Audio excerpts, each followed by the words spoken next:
again, I want to thank everyone for coming and having me here today. I'm actually kind of a late addition to this, and so they contacted me last week and said, hey, can you present here? And I said, absolutely. So I threw some stuff together from some of the stuff that we've been teaching our clients and teaching people here in Minneapolis about, and really kind of excited to show you guys and really kind of go into a few of the kind of Google search kind of updates. There's a lot of change that's been happening over 2018, and there's going to be some more that's even going to continue to happen, and really want to show you guys this and obviously go into a little bit depth and have some takeaways for you that you can kind of implement this for your search presence. So there's going to be mainly kind of 5 things we're going to touch on today. And so what we're going to kind of look at today with a lot of the different kind of search updates that are coming out, there are going to be obviously 5 main ones. So the first is user-centric, how Google is kind of changing and being more user-centric towards everyday users on Google, on any device, on any time of day, anything like that. We're kind of just seeing this trend of it's all user-centric. The next is probably one of the biggest ones, and that's going to be the mobile-first indexing. This was a huge thing that happened earlier this year, and this is, if you're going to maybe take away one thing from this entire presentation, that's going to be the thing to kind of pay attention to today. We're also going to talk about SSLs and how they're preferred for all sites, and actually this update just kind of has been enforced as of last month. And then we're going to talk a little bit about website speed and kind of finish it up with a little bit of GDPR. So there we go. So the thing to think about, and what Google's really been trying to do is, obviously Google cares about all of us as business owners or as website providers, meaning if you have a website, Google cares about you, but really, Google's more or less kind of concerned with the user. Because when someone uses Google and they're searching for anything, if it's personal, if it's professional, and they find what they're looking for, if it's your website, if it's somebody else's, it essentially makes Google look like the rock star. So with knowing that is us as essentially web providers or people that are producing the content, producing the websites, we need to keep that in mind, and we want to make Google look like a rock star as much as possible. And so the best way that I can kind of explain this is that it's like having a business relationship with Google. So just like any business relationship, I'm sure a lot of you guys have business relationships in this room, in this building, and obviously throughout your lives. And just like any business relationship, it just doesn't happen overnight. It's just not one factor. It's a multitude of factors, but also it's very relational. And so if you really want to just kind of think about it, it's going to be Google is concerned with the user, us as a user provider of that content that the user can essentially get their question answered from it. We need to look at it, how can we make Google look like a rock star?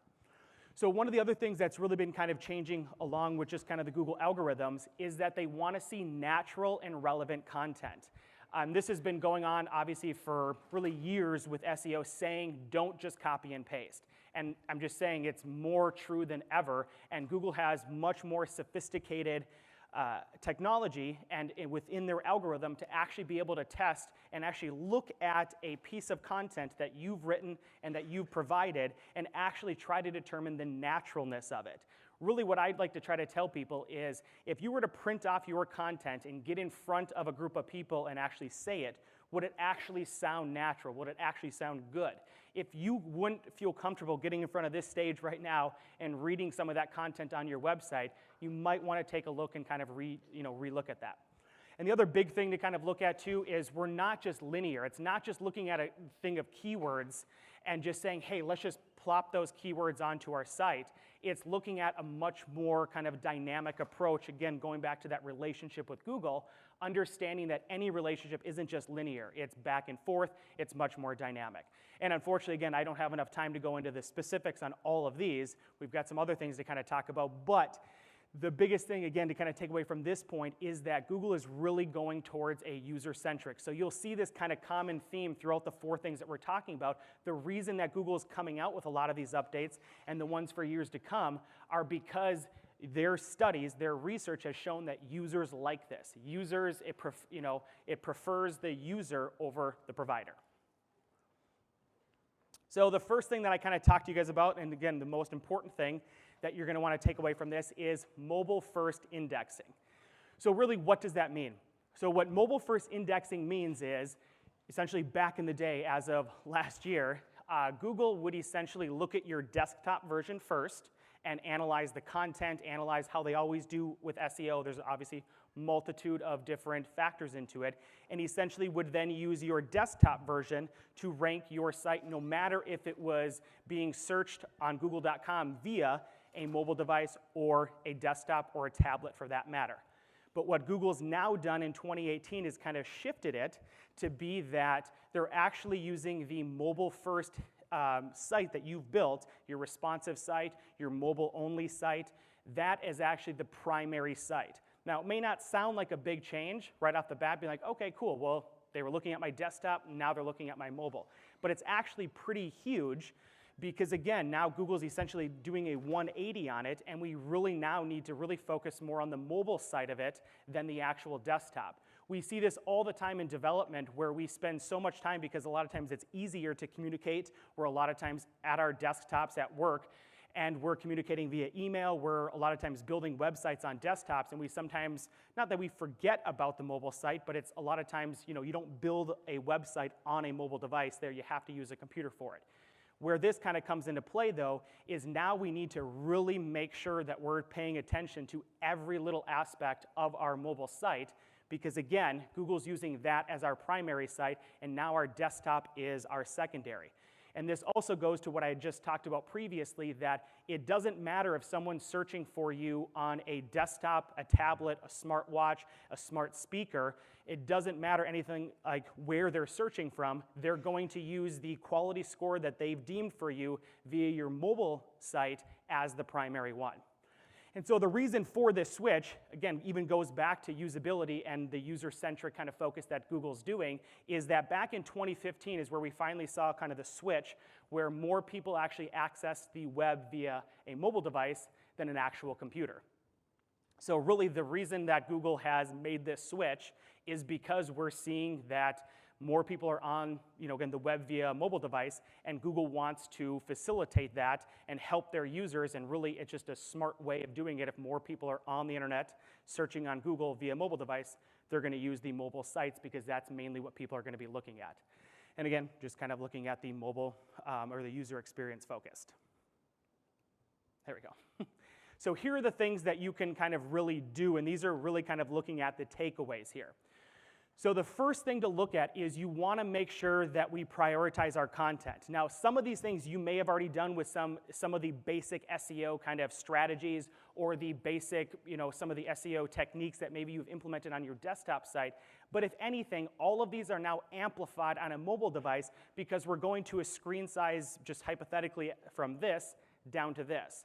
So when we talk about, prioritizing our content to the top, we really need to make sure and we really need to actually look at the user experience of what someone's looking at on our site.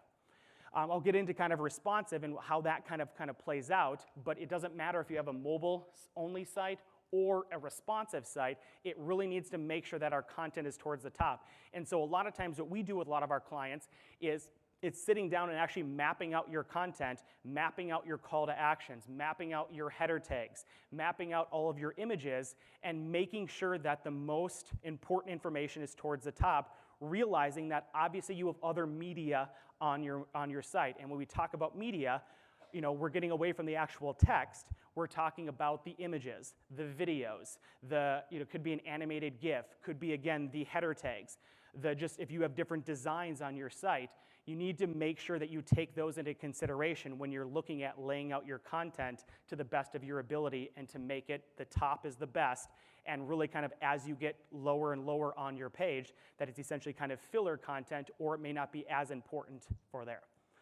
The other kind of unique thing that's kind of happened here is, so prior to mobile first indexing, is that if you were ever to hide content with either like a plus, again, like a little feature that you click a little button and then it expands, sometimes the hover, really kind of essentially using JavaScript to enhance your kind of experience and being able to kind of have some unique interaction with clients. Believe it or not, actually some of that content was actually ranked lower than if it was actually just seen by Google. Really, at the end of the day, if Google has to do extra work to find that content, that was where we were actually seeing some of that content be ranked lower or just not as valuable to Google. But with this, knowing that the user experience, that we can't maybe have all of our content expanded because it affects, obviously the look of it, meaning that we only have so much screen space to deal with, that Google's actually kind of essentially removed that stipulation.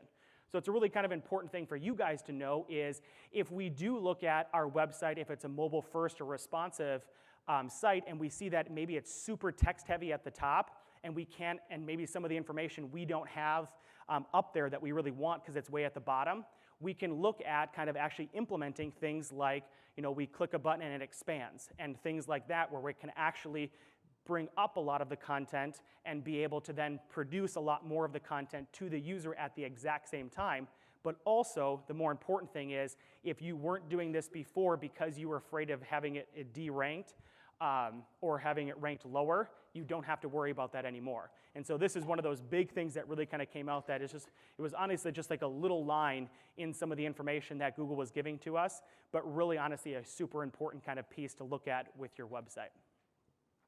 The next one is making sure, again, going back to usability, is speed. And we'll talk a little bit about speed today, but really it's looking at two aspects. One is it's taking some of the things that we're going to talk about today and making sure that your website is as fast as possible, and also looking at, you can also use a program called AMP, which is Accelerated Mobile Pages, and you look at actually creating those. It's just another factor in that since it's mobile first indexing, speed is much more of an importance than it was on desktop. Don't get me wrong, desktop was always important with speed. Us as a society always want everything now, and attention spans and everything are just decreasing by the year, it seems. And a lot of studies have even shown that. But here, we're just talking about you want to make them as fast as possible. Now, one little caveat that kind of throws some people for a loop with a lot of the mobile-first indexing is if you have a mobile-only site or responsive site. Now, I would assume that most of us in here probably have a responsive site, but that may not be always the case. And just for you guys that maybe don't know the difference here, a mobile-only site is essentially like an m.skullmarketing.com instead of a skullmarketing.com, and it automatically transforms on every device that you kind of pull it up on. It's essentially a liquid template. Most web development is done in a responsive design now, but not always, and there are a lot of reasons to do either one.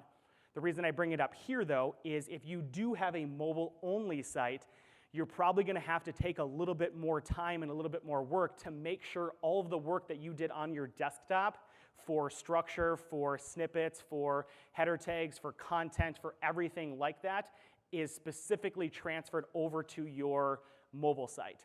A lot of times people have different mobile versions, may have actually removed some of the content for different user experiences on their own personal level. You almost need to essentially redo all that or undo some of those restrictions you put on your mobile site in order to kind of comply with the mobile first indexing.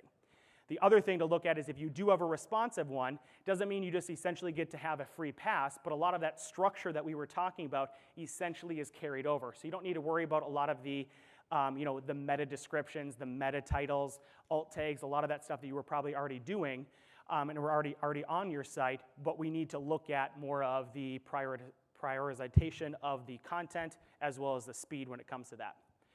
The other thing to look at, last but not least, when it comes to kind of the 5 things that you can really do for this is making sure that you test your site.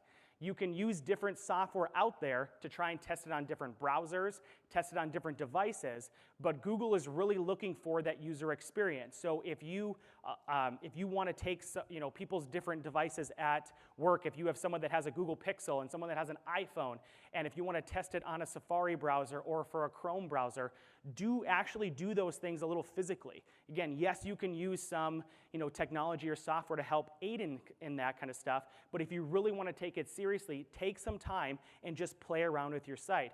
Most likely, you'll probably maybe see some things that maybe didn't respond correctly. Sometimes we see that a video that was embedded, for whatever reason, if it wasn't embedded correctly with the correct code, doesn't always actually conform.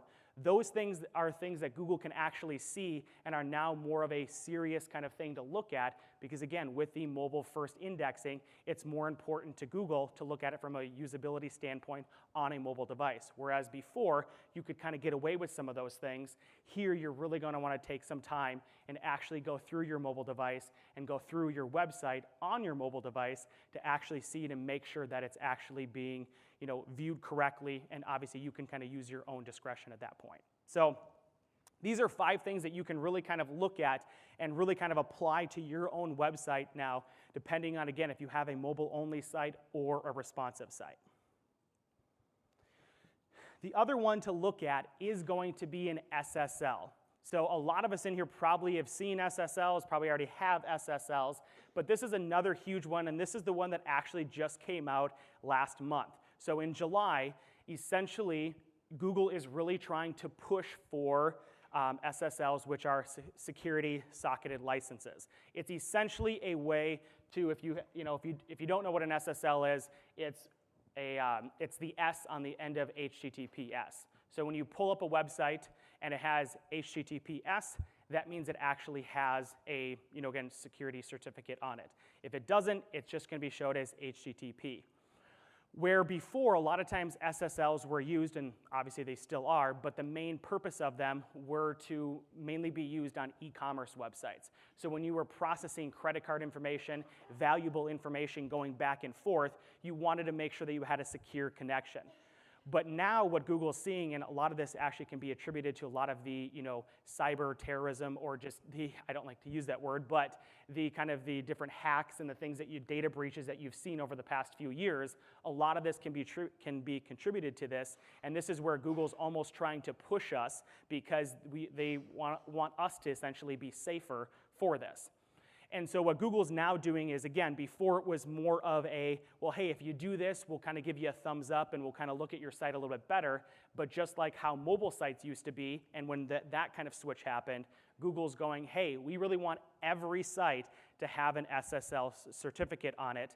And it's another way that Google's actually utilizing within their algorithm to help rank sites. Not meaning, or again, it doesn't necessarily mean that if you compare to your competitor and you don't have an SSL and they do, that they're automatically going to get ranked above you, but it is actually a figure now and a factor in the algorithm to look at, in another little checkbox that Google can attribute to you and your presence, looking at if you have an SSL compared to everybody else. Now, how this visually looks to users, and again, going back to how this is contributed to user and the user experience that I talked about at the beginning, that you're going to hear me repeat over and over again, is that it protects the user's information.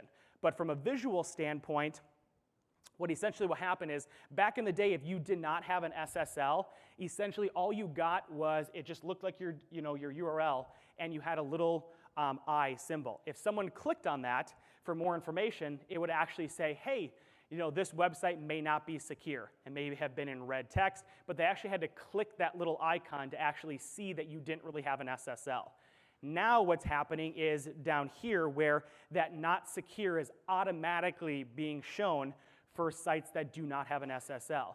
So not only is it important because obviously we want to comply with what Google's doing, but also from a user experience and just from a branding experience, we don't want to have those issues where people actually think that if they go to our site, again, their information is going to be hacked or their information is going to be stolen. So it's obviously from a user perspective or from a branding or marketing standpoint, this can be super critical.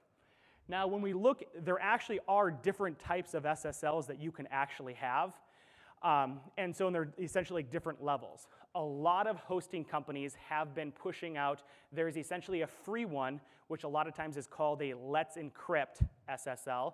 Again, if you want to write that down, it's Let's Encrypt SSL. Those a lot of times are free SSL or certificates provided by your hosting company. So if you have a GoDaddy, Bluehost, HostGator, Cloud Access, whatever it may be, you may be able to go to them and ask them what type of SSLs they provide. Again, and so if you do the free one, what essentially will show up is it'll get rid of the not secure and it'll put it back to this. But if someone does click on the I, it'll show that you don't have a fully secure site. If you want to do if you want to have the green padlock with the green letters of HTTPS and like the nice little symbol that says, hey, this site is 100%, again, secure, is clean and everything, then that's where you'd want the upgraded SSL, and that's usually like a Komodo Essential, those types, and those are going to cost you. So you're going to be charged and some different companies are different, but on average, it's usually around $100 to $150 per year. And it's something that, again, has to be renewed every year, that if you have an SSL and you let it lapse, you'll go back to essentially having a misconfigured site, and that green padlock would be removed. So it's one of those things, definitely highly recommend actually getting the paid ones. A lot of systems and a lot of, again, just browsers and people that have the different malware and security kind of software, those software pieces along with the browser will a lot of times flag different websites. So I'm saying if you want to take out all the worry and you want to comply with what Google's trying to do 100%, you're going to want to go to your hosting company and ask them, what they provide for SSLs and actually get the paid one. Again, for whatever reason, if you don't want to do that now, finances, whatever, you can at least, everyone should at least walk out of here and at least go get a Let's Encrypt SSL to take away that not secured anymore. So SSLs, again, are going to be super important. It's just really going to protect you. It's going to protect your users. And ultimately, it's going to help you actually rank better with everything kind of just as another little factor. Another thing that's really been kind of changing here has been website speed. Now, again, the reason for website speed being such a hot topic with Google is because of user experience. A lot of times when actually Google does a ton of market research to figure out why people are upset with using either their product or the internet as a whole. What do they want to see more? And time again, it all comes back down to speed. People want to see things faster and they don't want to wait. Now, obviously, the things that we're going to talk about here today, you can do as much as possible. Now, the one thing obviously you can't control is if somebody has a crappy connection either with their their cell phone or their Wi-Fi or anything like that. But we're essentially saying that if all of that, take all of that away, is let's try and produce the most fast website that we can possible. And so here's a couple little things on what to kind of look at. Again, it's actually another factor within the search algorithm. So Google actually looks at the site speed of sites to try and help people kind of figure them out. And this has been reported by Google as saying, we're actually going to start to rely on this more because our studies have shown that people, when they're on a mobile device, are more impatient than when they're on a desktop. So this, again, is going to be more important. You can kind of see these two little stats that I pulled up here, and this actually just came out in February of this year by Google. The average time that it takes for a mobile website to load on, again, from Google's research is 22 seconds. Now, that may not be yours, but it's just showing you how much we're lagging behind if that's the actual average of all of the mobile websites right now. And another study was shown earlier this year that 53% of users will actually leave your site if it takes longer than 3 seconds. Now, depending on what you're doing on your website, and there's a ton of different factors that can play into that, we may not always be able to be under 3 seconds, but it's obviously the goal here looking at this is that if we can get our website to be under that 3 seconds, we're kind of within that threshold and not only appeasing our users, but also appeasing Google. So one of the things that I usually recommend, because one of your questions may be, okay, Ben, that's great, but where do I start with knowing what my site speed is? So the first platform that I usually tell people to look at is Pingdom. They actually have, you can get free reports. You can just type in your URL. You can actually pick the different location. They've got a couple different locations in the US that they'll actually go to your site from. They have a couple internationally, and you can actually start to test it. What's kind of cool is you'll get a report with things that will show you what you need to essentially kind of do to your site to make it better. So they'll give you, again, the different grades for the different things that they're looking at, and essentially you can use that as a, essentially a report or a to-do list to make your website faster and faster to comply with not only Google, not only mobile-first indexing, but also your users. So here are kind of some of the top 5, though, that a lot of times we kind of see that you can kind of take away. Now, honestly, you'll see sometimes there's upwards of 20 different things that you could do for your site, and we just don't have the time, nor are they going to be applicable to every website there. But some of the things to look at that you're going to see a lot of times on there is the first is compressing images. Honestly, the number one thing that we a lot of times see is that people just upload their raw files or they compress the images, but it's not enough. So with like Pingdom, they'll actually show you the different images that they recommend that you actually compress and show you the speed that you could be getting if you actually compressed those. And there's actually a ton of free software out there that can actually do it, or there's some paid ones too, and it's actually not that expensive and it's pretty cost effective. Another one is to enable browser caching. So this a lot of times can be done with number 5, and I'll kind of get to that in a second here. But enabling browser caching essentially can enable like a Chrome, a Safari to actually kind of take a snapshot of your website, so it's not having to reload every single thing every time someone goes onto it. So it helps sometimes not only users that have been to your website before and cut down on that, but also just in general, it allows those browsers to take kind of a snapshot of your site to be able to give to users that are coming on there. Another one is enabling compression. So not only talking about compressing images, but compressing the actual code that's on your website. Now this is usually a little trickier to do just by yourself. A lot of times you'll need assistance from a different piece of software and stuff like that. And I'll get into that in number 5 here. But before I get into that, another one to look at, just as if you're asking your hosting company about your SSL and about your security certificate, you might as well check about your hosting. It's amazing how hosting can actually play a huge part into, again, the speed of your website, and I'm always amazed at how many people want to be cheap on their hosting. This is one of the spots that you shouldn't be going cheap on, especially when it comes to security, when it comes to performance, when it comes to speed. There's a lot of different things in talking to your hosting company. If you have a WordPress site, they actually now have WordPress dedicated hosting, meaning that only WordPress sites can be on this, this server. If you have Joomla, if you have Weebly, Wix, a lot of times that stuff is built in.